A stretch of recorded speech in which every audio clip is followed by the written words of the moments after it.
사약으로 사람을 잘 웃기던 한 사람이 일찍이 딸 하나를 낳아 길러서 시집 보내고 그리고 늦게 아들을 하나 낳았다. 이 사람이 나이가 많아 죽을 때가 되었는데 아들은 아직 강보에 쌓인 어린애였다. 이 사람이 죽으면서 유언하기를 내 재산 모두를 시집간 딸에게 물려주고 어린 아들에게는 이 족자 하나를 물려주노라 하면서 자신의 얼굴이 그려진 족자 하나를 주니 주위 사람들이 몰려와 노인이 망령 들었다고 하면서 웃었다. 그래서 시집간 딸은 친정 재산을 모두 물려받아 살림이 넉넉해졌는데 살 길이 막막한 친정의 어린 동생을 보니 가엾어서 동생을 데리고 와 자기 자식처럼 돌보며 잘 길렀다. 세월이 흘러 노인의 아들이 자라 청년이 됐다. 왜 부친께서 아들인 나에게는 재산을 한 푼도 주지 않고 시집간 누나에게만 다 물려주었을까? 그리고 이 족자 하나만을 나에게 물려주었으니 필시 깊은 뜻이 있을 게다. 이렇게 생각한 아들은 족자를 들고 관청에 나아가 소송을 제기하면서 말했다.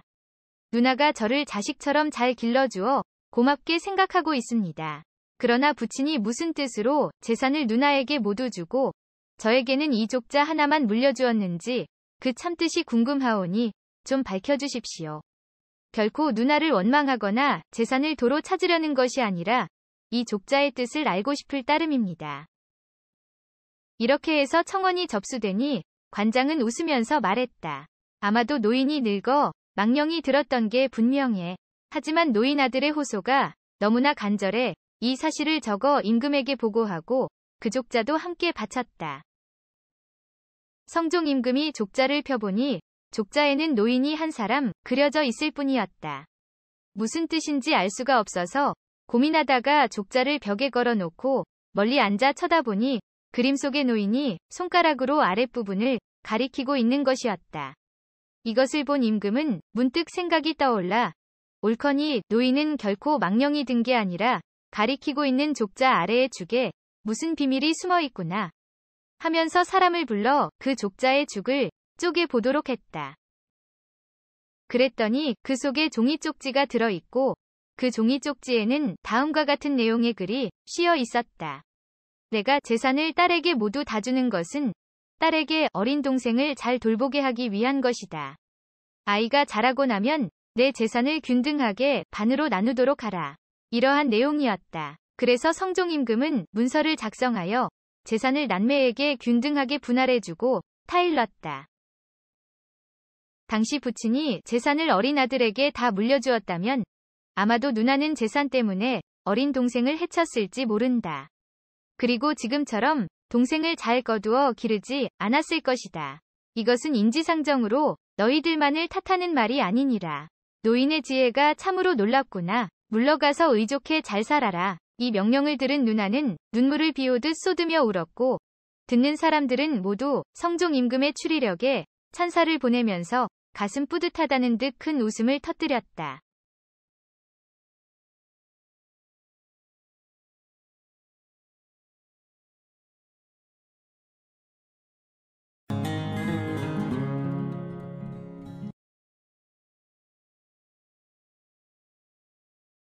한 부부가 열심히 농사를 짓고 살았다. 농사철이라 매일 힘든 들일 때문에 부부의 잠자리 기쁨은 생각할 겨를도 없었다. 하루는 부부가 함께 들에 나가 일을 하는데 갑자기 낮에 소나기가 쏟아져 일을 중단하고 집으로 달려왔다. 집에 도착하니 부부는 옷이 다 젖어 물속에 들어갔다 나온 사람들 같았다. 그래서 남편은 방으로 들어가 옷을 갈아입었고 아내는 부엌으로 들어가 비에 젖은 저고리를 벗어 아궁이 앞에 펼쳐들고 앉아서 말리고 있었다. 이때 남편이 방에서 나와 부엌 쪽을 바라보니 아내의 드러난 속살과 유방이 너무나 탐스러웠다. 게다가 비를 맞아 흠뻑 젖어 늘어뜨려진 머리칼은 한층 더 남자의 춘정을 자극했다. 여보, 이리 와요. 방으로 좀 들어가요. 남편은 아내를 불러 팔을 잡아 방으로 데리고 들어갔다. 남편은 모처럼 불지펴진 열정을 주체하기 어려워 급히 서둘러 아내를 껴안아 눕히고 치마와 바지끈을 풀어 헤쳐 조급하게 자기의 연장을 접속시켰다. 미처 마음의 준비가 덜 된 아내는 한낮의 행사에 조금은 익숙하지 못해 당황해하면서도 남편이 하는 대로 따르면서 될 수 있는 대로 기분을 맞춰보려고 애쓰며 입을 열었다. 여보, 기분이 나쁘진 않지만 벌건대 낮에 옷을 벗고 누워 숨을 몰아쉬고 하는 것이 좀 이상하지 않습니까? 이 말을 들은 남편도 약간 부끄러운 기색이 있었지만 그런대로 씩 웃으며 말을 받았다. 여보, 한낮에 이렇게 즐거운 행사를 하면 뒷밭에 심어놓은 콩이 많이 열리고 충실해져 수확이 많아진다는 말이 있어요. 남편은 이런 농담을 하면서 아내의 몸을 껴안아 허리에 힘을 주어 밀며 행사를 시작했다. 그러나 막상 시작하고 보니 밝은 대낮이어서 그윽한 분위기가 아니었고 또 평상시 낮 행사에 익숙하지 못한 데다가 드릴에 지쳐 있어서 남편은 제대로 꼭대기까지 끌어올리지도 못하고 밋밋한 상태로 제대로 하지 못하고 내려왔다. 그런데 아내는 그게 아니었다. 남편과는 달리 한낮이라는 새로운 분위기와 함께 오랜만에 맨몸 접촉에 정감이 매우 고조되기 시작했다. 그리고 모처럼 적극적인 남편의 행동에 가슴 울리는 기대를 품고 호응했는데 남편의 형편없는 부실한 작업에 정감의 꼭대기는커녕 산 언저리를 헤매다가 돌아온 꼴이 되어서 기대했던 기분을 완전히 잡쳐 크게 실망했다. 아내는 무엇을 잃은 것 같은 허전함에 안타까움을 금치 못하면서 체념과 서운함이 뒤범벅이 되어 남편에게 힘없는 목소리로 이렇게 원망했다. 여보, 대낮에 이렇게 하면 뒷밭에 심은 콩이 많이 열린다고 하지 않았어요? 그런데 그 콩이 아무리 많이 열린들 무슨 소용이 있습니까? 남북의 창고에 콩깍지를 거두어다 쌓아놓고는 그것을 타작해 다 털기도 전에 중도에서 타작을 중단하면 어떻게 콩 수확을 합니까? 동쪽 집과 서쪽 집에서 빌려먹은 콩이 얼마인데 이렇게 타작을 중단하니 이제 콩이 어디에서 나 빚진 콩을 다 갚는단 말입니까? 이렇게 안타까운 심정을 토로하니 남편은 아무 말도 못하고 무안한 듯 먼 하늘만 바라보더라.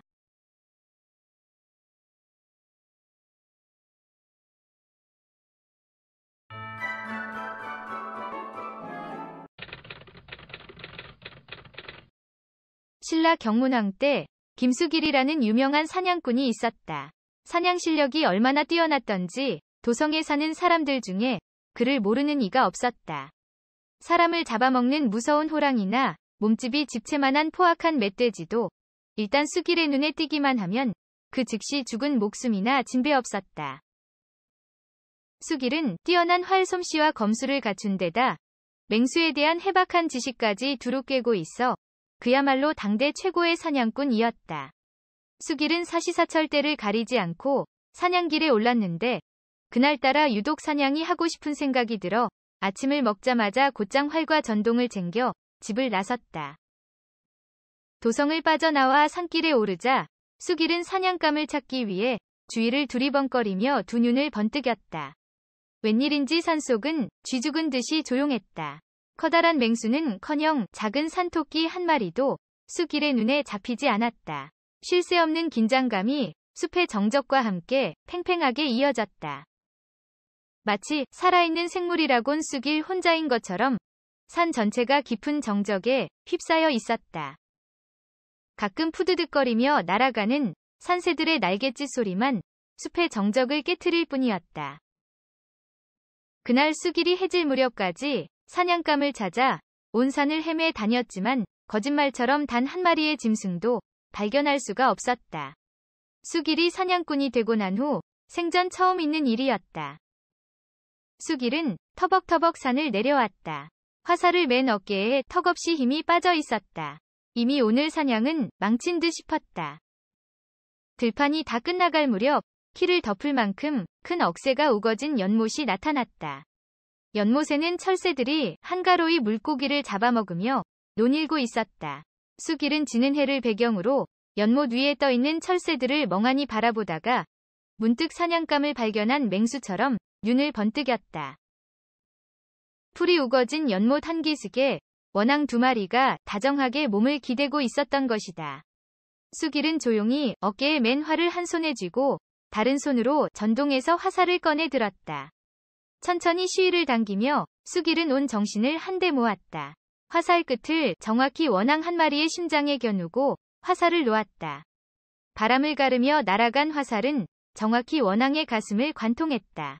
화살에 맞은 원앙은 울음소리도 내지 못하고 그 자리에 푹 고꾸라졌다. 수길이 속으로 쾌재를 부르며 달려갔을 때 나머지 한 마리는 이미 어디론가 사라지고 보이지 않았다. 수길은 흡족한 마음으로 화살에 맞은 원앙을 집어들었다. 그런데 이상하게도 죽은 원앙의 머리가 없었다. 날카로운 것에 잘려나간 듯 목 부분엔 아직도 피가 흘러나오고 있었다. 분명 화살은 원앙의 심장을 관통했는데 머리가 없어지다니. 수길은 이상한 생각이 들어 주위를 샅샅이 훑어보았다. 그러나 아무리 찾아보아도 원앙의 머리는 보이지 않았다. 날이 어두워져 컴컴해질 때까지 원앙의 머리를 찾던 수길은 그냥 집으로 돌아올 수밖에 없었다. 집에 돌아와서도 저녁 내내 수길의 마음은 석연치 않았다. 참으로 괴이한 일이로다. 찝찝한 기분을 떨쳐버릴 수 없어 밤이 깊도록 술잔을 기울이던 수길이 깜빡 졸음에 빠졌다.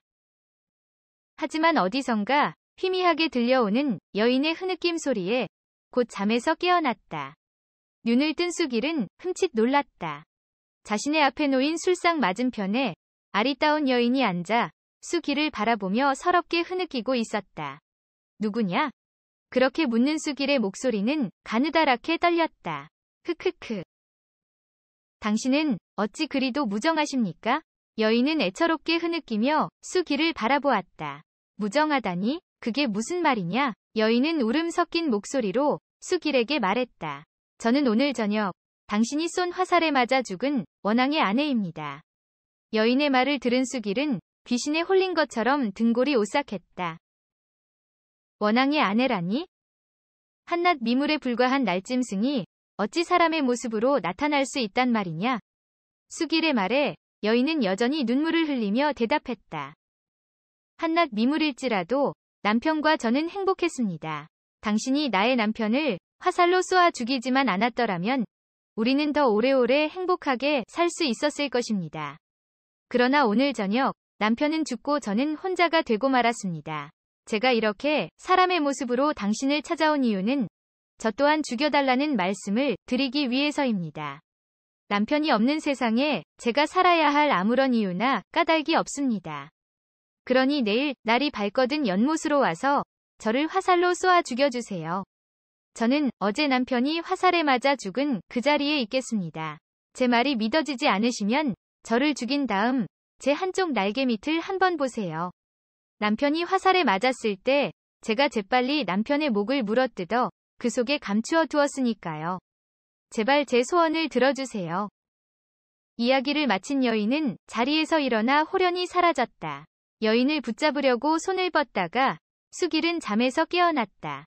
술상은 그대로 앞에 놓여 있었고 방에는 자신 외에 아무도 없었다. 수길은 불길한 느낌이 들어 다시 잠을 이룰 수가 없었다. 어허, 내가 몸이 허약해졌는가? 이런 황당한 꿈을 꾸다니. 그러나 마음 한구석은 어서 아침이 밝기만을 기다리고 있었다. 뜬 눈으로 밤을 지샌 수길은 아침도 먹지 않고 화살과 전동을 챙겨 들고 곧장 어제 원앙을 사냥했던 연못으로 갔다. 연못에는 떠오르는 아침 햇살을 받으며 서로 물고기를 많이 잡아먹으려는 물새들의 날개 소리로 부산했다. 수길의 눈길은 자연스럽게 어제 자신이 원앙을 쏘아 죽였던 기슭으로 향했다. 그런데 과연 어젯밤 꿈속에 나타났던 여인의 말처럼 그곳에는 원앙 한 마리가 고개를 푹 숙이고 힘없이 앉아 있었다. 수길은 망설이지 않을 수 없었다. 그렇다면 그 말이 사실이란 말인가? 모든 것들이 혼란스러웠고 자신이 지금 연못가에 서 있는 것도 꼭 꿈처럼 느껴졌다. 원앙은 수길을 바라보며 애처롭게 울었다. 울음소리는 마치 어서 죽여달라는 소리로만 들려 수길의 마음을 더욱 아프게 했다. 잠시 후 수길은 천천히 시위를 당겼다. 가느다랗게 떨리는 손끝은 어제의 그것과는 너무나도 달랐다.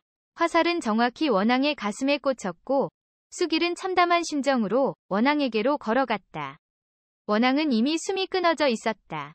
수길은 원앙의 한쪽 날개를 들춰보았다. 여인의 말처럼, 아니 죽은 원앙의 말처럼 날개 속에는 어제 잡은 원앙의 머리가 들어 있었다. 수길의 눈에서 뜨거운 눈물이 흘러내렸다. 수길은 죽은 원앙을 품에 안고 돌아와 어제 잡았던 원앙과 함께 땅에 고이 묻어주었다. 그 후로 수길은 사냥을 그만두고 속세를 떠나 수도의 길을 걸으며 원앙의 영혼과 자신이 사냥한 모든 짐승들의 극락왕생을 빌었다.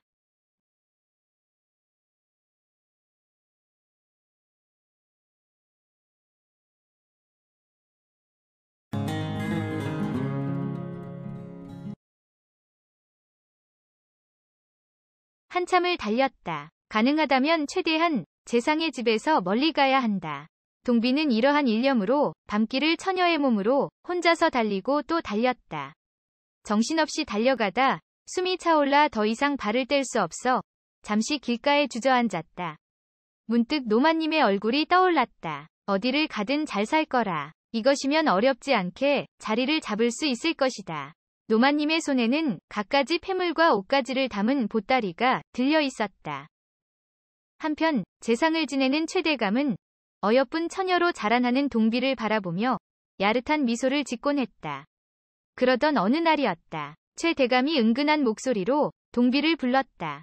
동비는 최대감의 부름에 생긋생긋 웃으며 방으로 들어갔다. 그 순간 최대감의 손이 뻗쳐오는가 싶더니 동비의 몸을 덮쳤다. 최대감이 비록 남정네이기는 했지만 나이는 어쩔 수 없었던 모양이었다. 동비의 필사적인 몸부림에 최대감은 그녀를 놓치고 말았다. 동비는 문을 박차고 나가 자신도 모르게 곧장 노마님이 계시는 안방으로 갔다. 방으로 들어가자마자 동비는 노마님 앞에 엎드려 울음을 터뜨렸다. 동비는 울먹이는 목소리로 대답했다. 마님, 소녀는 이제 죽는 길밖에 남지 않았습니다. 아니, 얘야, 그게 무슨 해괴한 소리냐? 알아들을 수 있게 말해보거라. 동비는 울먹이며 조금 전이 일을 말했다. 그렇다고 네가 죽을 필요는 없다. 아닙니다, 마님. 만일 제가 대감의 분부를 듣지 않으면 틀림없이 고초를 치르게 될 것입니다. 차라리 죽느니만 못하옵니다. 노마님은 한참을 생각에 잠겨있더니 장에서 적지 않은 폐물과 옷가지를 꺼내주며 말했다. 아무래도 네가 이 집에 있기는 힘들겠구나. 이 물건을 가지고 다른 곳으로 가서 살 길을 마련해 보도록 하거라. 이것을 미천으로 삼으면 먹고 지내기엔 어렵지 않을 게다. 그날 밤 노마님은 모두가 잠든 시각에 살며시 동비를 이끌고 대문 밖으로 나왔다. 동비가 노마님에게 수십 번도 더 하직 인사를 올리고는 눈물을 흘리며 정신없이 뛰쳐나온 것이 불과 몇 시간 전의 일이었다. 동비는 이 세상에 아는 사람도 아는 집도 없었다. 다시 일어서서 무작정 길을 가다 보니 날은 벌써 새벽을 향하고 있었다.